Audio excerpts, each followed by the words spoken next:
Good morning student. Rashtrasant Vidyaniketan primary school Umarkhed, class 7, subject English, page number 30. आता page number 30 वर आपण याच्या आधी बघितलं होतं.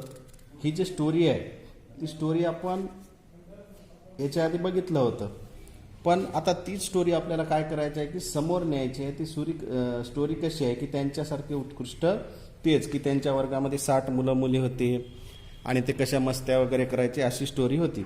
आता इथपर्यंत आल्यानंतर आपल्याला काय करायचं आहे ते पाहायचं आहे. पार्ट 2 मध्ये पहा. But this is really too sad said Akash, we must make her proud of us. परंतु हे फारच वाईट आहे. आकाश म्हणाला आपण त्यांना आपल्याबद्दल अभिमान वाटेल असं काहीतरी आपण केलं पाहिजे. कोणाला? मिसेस देसाई म्हणजे मिस देसाई मॅडमला यांना काहीतरी आपल्याबद्दल अभिमान वाटला पाहिजे, याच्यासाठी आपल्याला काहीतरी करायला पाहिजे. But how what can we do asked Sunil.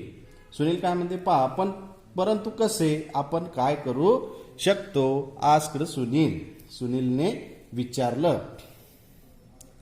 C won't be happy unless we all do well. Do you think that's possible. काय म्हटलेलं आहे या ठिकाणी की आपण सर्वांनी चांगले केल्याशिवाय किंवा वागल्याशिवाय त्या संतुष्ट होणार नाही. तुला ते शक्य आहे असे वाटते का? And then suddenly it clicked. आणि नंतर मला ते अचानक सुचलं. काय सुचलं पहा. Yes I said why not. We will make it possible. If we all work together we can do it.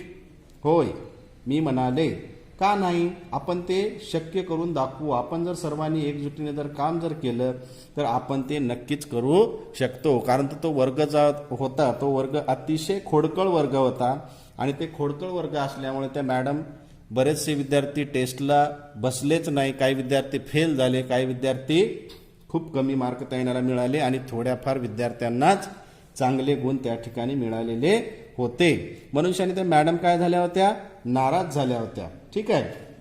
आता आपण जर सर्वजण मिळून जर एकजुटीने जर काम जर केलं तर ते नक्कीच पॉसिबल आहे. Right said Akash let do it. Right बरोबर आहे. आकाश म्हणाला आपण ते लेट्स डू इट ते आपण काय करूया. So the next day we the whole class म्हणजे पूर्ण वर्ग sat together to discuss the plan of action. आता या ठिकाणी काय केलं की नेक्स्ट डे दुसऱ्या दिवशी काय केलं की सर्वजण विद्यार्थ्यांनी मिळून प्लॅन ऑफ ऍक्शन म्हणजे आपण कोणती कृती करायची बा हे सगळेजण मिळून चर्चा करायला एकत्रित बसले. आता एकत्रित बसल्यानंतर काय झालं पहा. We all agreed that those who get good marks should help others. आता काय म्हटलेले आहे की ज्याला चांगले गुण मिळालेले आहे, गुड मार्क्स म्हणजे ज्याला चांगले गुण मिळालेले आहे त्यानं काय करायचं आहे की ज्याला कमी गुण मिळाले त्याला काय करायचं आहे, हेल्प अदर्स, दुसऱ्याला काय करायची आहे, मदत त्या ठिकाणी करायची आहे. अशा पद्धतीने ते प्लॅन तयार करतात. We all agreed that those who get good marks should help other. तो दुसऱ्याला काय करेल, मदत करेल. That is all very well said Niyati. काय म्हटलेलं आहे त्याने. म्हणून दुसऱ्या दिवशी काय केले की सगळेजण चर्चा करायला सुरुवात झाली आणि ज्या विद्यार्थ्याला येत नाही अशा विद्यार्थ्याला ज्याला येते त्यांनी काय करायचे आहे, मदत करायची आहे. दॅट इज ऑल व्हेरी वेल हे सर्व फारच छान आहे सेड नियती. नियती असं म्हणाली. She is the math genius in our class. ती मॅथ या विषयामध्ये कशी होती, जिनियस होती, अतिशय हुशार होती. I have tried to help before but no one is interested they don't want me to help them. म्हणजे मी ज्यावेळेस याच्या आधी सुद्धा बऱ्याच जणाला ज्याला येत नाही त्याला सांगण्याचा प्रयत्न केला पण बाकीच्यांनी इंटरेस्ट दाखवलेला नाही असं ती म्हणते. काय म्हणते की मी यापूर्वी सुद्धा प्रयत्न केला होता परंतु कोणालाही आवड नाही, त्यांना मी मदत करावी असं त्यांना वाटत नाही. कारण तर तिनं नियतीनं काय केलं, ती जिनियस होती त्याच्यामुळे याच्या आधी सुद्धा ज्या विद्यार्थ्यांना येत नाही त्यांना ती शिकवण्याचा प्रयत्न केला पण बाकीच्यांनी रिस्पॉन्स दिलेला नाही. Perhaps you are too bossy suggested Soli. आता सोली काय म्हणलं, सोलीनं काय सुचवलं की बाबा तू ज्यावेळेस तेव्हा शिकवायला होती तसं शिकवण्याचा प्रयत्न केला तर तुला असं ती हुकूमत बॉस असल्यासारखं तू हुकूमत गाजवणारी असावीस. असं जास्त हुकूमत गाजवल्यानंतर बाकीचे विद्यार्थी ऐकणार नाही. म्हणून सोलीनं काय केलं, तिला सुचवलं. We have better things to do after school म्हणजे शाळा सुटल्यानंतर. We have better things to do after school. Who wants to sit and do math said Nilesh. काय म्हटलेलं आहे की आम्हाला शाळा सुटल्यानंतर बऱ्याच गोष्टी करायच्या असतात. कोणाला अधिक वेळ बसून गणित करायला आवडेल. निलेश म्हणायला. You can help by giving us the answers. Nilesh म्हणाला की आम्हाला उत्तरे देऊन तू मदत करू शकते. आता उत्तरे देणे म्हणजे एक प्रकारची ती कॉपी करणं झालं. पण कॉपी केल्यानंतर मॅडम खुश होईल का? नाही. See what I mean sed Niyati and they are both way behind the class in math. काय म्हटलेलं आहे त्या ठिकाणी? मला काय म्हणायचं आहे की हे लक्षात घ्या. नीती म्हणाली आणि तुम्ही दोघेही गणितात वर्गाच्या एकदम कसे आहात? मागे आहात. आणि या ठिकाणी काय म्हटलेले की आन्सर म्हणजे तुम्ही त्या मॅथचं जर आन्सर जर सांगितलं तर सगळे विद्यार्थी काय होईल? पास होईल. पण हे काय झाली? एक प्रकारची कॉपी झालेली आहे त्या ठिकाणी. ठीक आहे. This is will not do said Akash. Do you think Desai madam will be proud of a class of copy cats. काय म्हणाले की हे चालणार नाही कारण तर कॉपी केल्यानंतर देसाई मॅडमला नक्कल करणाऱ्या वर्गाचा अभिमान वाटेल. कोणत्याही शिक्षकाला नक्कल केल्यानंतर त्या विद्यार्थ्यांचा त्या वर्गांचा अभिमान वाटणार नाही. आणि this is will not do said Akash. Do you think Desai madam will be proud of us of a class of copy cats. तुम्ही जर कॉपी करत असाल तर मॅडमला खरंच तुमचा अभिमान वाटेल का असं तुम्हाला वाटते का? You must study till you understand your math well. It's a rule and you have to follow it. काय म्हणालेलं आहे या ठिकाणी की तुम्हाला जर तुमचे गणित चांगले समजेपर्यंत तुम्ही अभ्यास केला पाहिजे. तो नियम आहे आणि तो नियम आपण काय केला पाहिजे? फॉलो केला पाहिजे. तो आपण पाळला पाहिजे. And what if they don't and there are many like them said Niyati. नियतीने काय म्हटलेले आहे? आणि त्यांनी तो पाळला नाही तर काय? आणि त्यांच्यासारखे पुष्कळ आहे असं ती नियती म्हणाली. I have an idea. माझ्याकडे काय म्हणते? एक आयडिया आहे, कल्पना आहे. सेड सोली. सोली काय म्हणतो की माझ्याकडे एक आयडिया आहे, एक कल्पना आहे. Let some of the student works as our search lights. Search lights म्हणजे लाईट म्हणजे उजेड. एक शोध दीपक आपण तयार करायचा. They will visit us at home.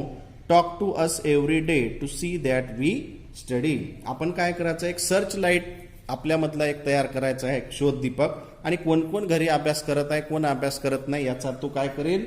शोध घेत राहील. ठीक आहे. मग अशा पद्धतीनं काय म्हणते तो सोली की आपण एक शोध पथक किंवा शोध दीपक आपण आपल्यामधला एक तयार करायचा. तो घरोघरी जाऊन पाहिल की भेटतील आपण अभ्यास करतो हे पाहण्याकरती. दर दिवशी तो आपल्याला काय करेल? घरी येऊनशाने भेटेल, बोलेल, तो आपल्यावर लक्ष ठेवेल. त्याच्यासाठी सर्च लाईट म्हणजे शोध दीपक आपण आपल्यामधला एक तयार करायचा आहे असं ते सोले म्हणते. And what if we have difficulties asked Nilesh. आणि जर समजा जर डिफिकल्ट अडचणी आल्या तर निलेशने विचारणं जर बुवा ते तर ठीक आहे, पण जर अडचणी आल्या तर मग काय करायचं?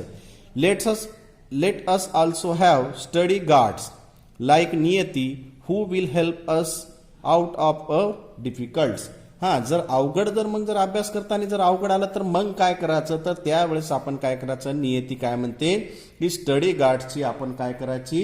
स्टडी गार्डची आपण म्हणजे अभ्यास रक्षक किंवा अभ्यास सांगणारा आपल्यापैकी एक जे हुशार आहे त्याची आपण काय करायची? त्या ठिकाणी नियुक्ती करायची. आपण नियतीसारखी अभ्यास रक्षक सुद्धा ठेवूया म्हणजे नियती हुशार होती, ती आपल्या अडचणी सोडवण्यास काय करेल? मदत करेल. ऐक नाही. That's a great idea sed Sunil. खूपच चांगली आयडिया आहे असं तो सुनील म्हणाला. Let's have study guards for every subject. म्हणजे आपण प्रत्येक विषयाकरिता काय करायचं आहे? आपल्याला स्टडी गार्ड्सची आपण स्थापना करूया किंवा स्टडी गार्ड्स आपण ठेवूया. मग काय होते पहा. It didn't take very long to identify the SL. SL म्हणजे सर्च लाईट्स अँड एसजी म्हणजे study guards. We put the POA in motion immediately. POA means plan of action. हे शॉर्टकट मध्ये दिलेलं आहे. Immediately we did this without letting any of the teachers in the secret. We wanted to give Mr. Desai a surprise, but she is really too good. She stopped the change within a week. आता या ठिकाणी काय म्हटलेले आहे की आपण हुडकून काढायला फारसा वेळ आपल्याला लागणार नाही. जसं आपण SL आणि SG ची स्थापना केलेली आहे त्याच पद्धतीने असं हुडकून काढायला आपल्याला फारसा वेळ लागणार नाही. आणि आम्ही POA म्हणजे प्लॅन ऑफ ॲक्शन म्हणजे ज्याला आपण कारवाई करण्याची योजना हे आपण ताबडतोब चालना दिली पाहिजे. आणि आम्ही आमच्या शिक्षकांना या गुपिताबद्दल सामील न करता म्हणजे मॅडमला आपण समजू देणार नाही किंवा कळू देणार नाही. पण तो काय म्हणतो की देसाई मॅडम हे अतिशय चाणाक्ष आहे आणि ते त्यांना नक्कीच समजेल आहे की नाही. We wanted to give Miss Desai a surprise. आपण देसाई मॅडमला काय करू म्हणते सरप्राईज देऊन आश्चर्यचकित आपल्याला करायचं आहे. पण त्या खूपच चाणाक्ष आहेत. त्यांनी एका आठवड्यातच तो बदल जो आहे विथिन अ वीक एका आठवड्यातच तो बदल त्यांना घडलेला तो त्यांच्या लगेच लक्षामध्ये बदल त्यांनी हेरला त्यांच्या लक्षामध्ये आलेला आहे. ठीक आहे. आता ही स्टोरी आपण इथपर्यंत बघितलेली आहे. याच्यानंतर स्टोरी आपण नेक्स्ट पिरियडमध्ये कंप्लीट करायची. ठीक आहे. थँक्यू.